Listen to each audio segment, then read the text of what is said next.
Honorable Pierre Poilievre. Let's take a good hard look at who this guy is.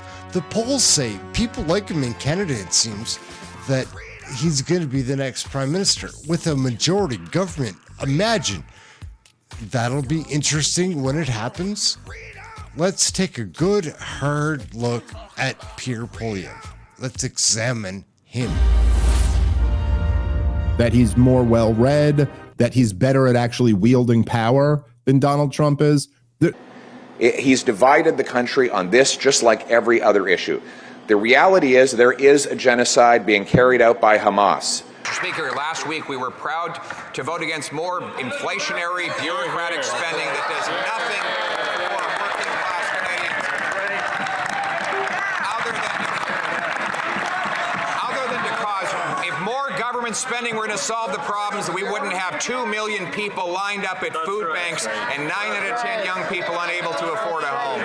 After 8 years of Justin Trudeau's catch and release system, after he has divided our country and turned people and groups against each other, He's just like all this nonsense and all this stuff where everyone's just sticking to the script and saying the exact same thing about what the Great Reset and the New World Order is going to look like. And that is why I've made it clear that my ministers in my government will be banned from participating in the World Economic Forum when I'm in government. No staff, no ministers, no MPs in my caucus will be involved whatsoever in that organization. It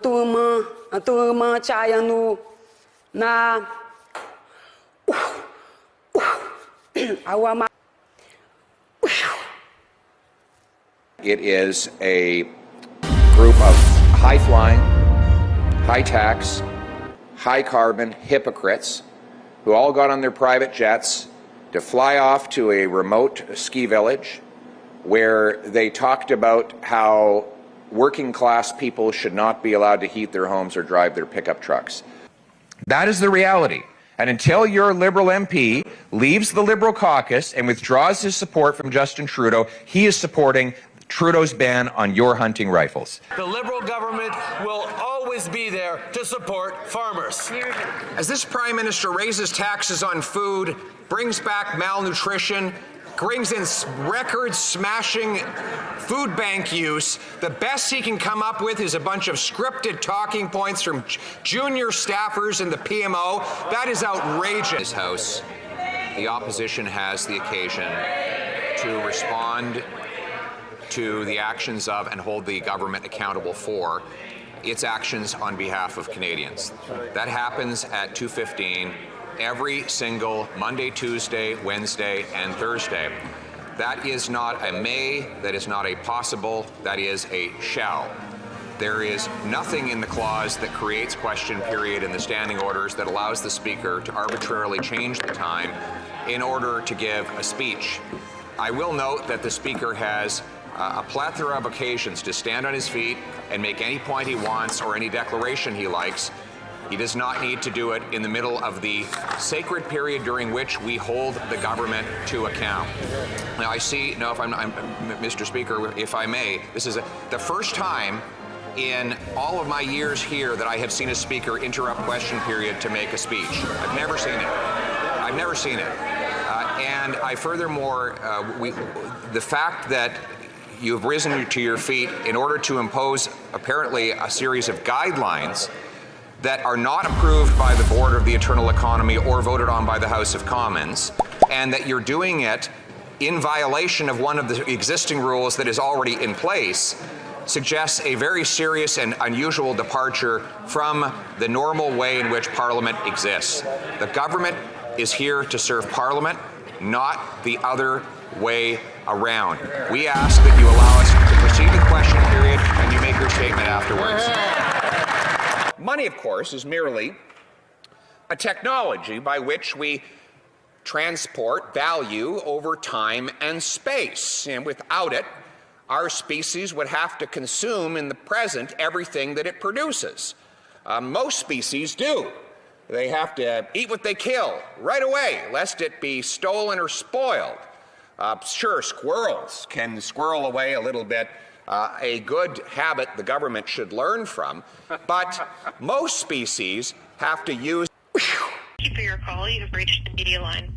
For all urgent requests, please send your request by email. Merci pour votre appel. Vous avez atteint la ligne médiatique. Merci beaucoup. Yes, hi. I couldn't understand the French part, but it's Tucker Carlson calling from the United States. And I'd be grateful if you pass a message on to the Prime Minister, Justin Trudeau. We are coming to liberate Canada. We are coming. Like a global government villain. Like, let's name him Klaus Schwab and have him speak in like this terrifying accent and have him explain how the future of humanity is that you'll own nothing and be happy and you'll eat bugs and you'll, like, it's hard to believe that it's real. Mentions that the biggest threat to a cohesive and sustainable world was security. Mr. Schwab, I'm sorry, but the biggest threat to the world is the fake extreme news media. And the second biggest threat to the world is this very organization, the World Economic Forum, which is the Communist Party that was not elected by the people. And that's why I keep telling y'all should go. Those clips are kind of fun, but let's keep it Canadian. MP from Alberta called Trudeau a liar to his face. He was asked to apologize more than once. He would not. Called him a liar again, got the boot. That's it. Let's check out the video. It's worth seeing. Honourable member for Battle River Crowfoot. Mr. Speaker, yesterday Liberal-appointed senators voted to gut common-sense Conservative Bill C-234, an action that betrays farmers. For the last decade, this PM has repeatedly made the claim that the Senate and those he appoints to it are independent, yet this weekend proved otherwise. He and his Socialist Environment Minister were busy employing a campaign of bullying and pressure to force his senators to kill this needed carbon tax carve-out. The carbon tax is punishing the farmers who produce the food and the folks that need it. Will this Prime Minister finally just listen to Canadians and axe his carbon tax? It's a rare occasion, but Trudeau was in the House today, and the question was for Trudeau. Kirk was asking him, but that's not who answers. Check out who does. Minister of Agriculture. Mr. Speaker, I think my honourable colleague is well aware the other place makes a decision on their own. We do not. The Conservative Party of Canada has senators in their caucus. The Conservative Party of Canada does not have a policy or a plan for the environment. But I can assure my honourable colleague that we do have a plan for the environment, and that's why we're able to make an investment of $1.5 billion to help farmers, processors reduce their environmental footprint. Mr. Speaker, we have and will continue to support our farmers and ranchers in this country. I just want to say, I mean, as I said, the Honourable Minister sits right here. I can barely hear him. So let's try to keep the sound down. Lawrence MacAulay is 77 years old. The question Kirk was asking was for Trudeau. He's pissed that Trudeau wouldn't answer the question. He's going to lose control. You gotta see this. The Honourable Member for Battle River Crowfoot. Mr. Speaker, I know for a fact that farmers are asking that minister to axe the carbon tax. That PM promised that the Senate would be independent, but the actions this past week prove that that is a complete farce. We know he bullied his senators. The PM himself was on the phone over the weekend telling them they had to gut Bill C-234. The Prime Minister lied, and his minions continue to lie about Completely freaked out right there. Like, he lost total control. It was entertaining at the time, but also I can understand sometimes when I'm just watching this stuff, I want to freak out at these liberals. Like, they're hosing us.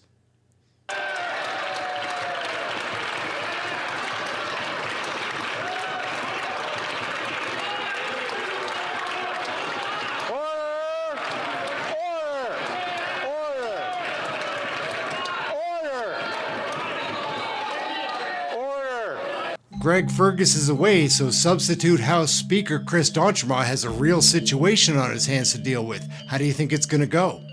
The Honourable Member who got here at the same time I did knows full well that you can't use that word. I would say the Honourable Member should retract that and apologize. The Honourable Member Battle River Crowfoot. Mr. Speaker, I will not apologize to that Prime Minister when he continues to lie about the independence of the Senate. I'm asking the Honourable Member to apologize for the second time and retract that word. The honourable member knows full well you cannot use that word in this chamber. Now, Damien Kirk's being given a second chance to apologize. Do you think he will? So this is the last opportunity. The honourable member of Battle River Crowfoot, will you be retracting that? It's the truth. It's the truth. I will not apologize to the Prime Minister, Mr. Speaker. Mr. Couric, would you mind leaving us today?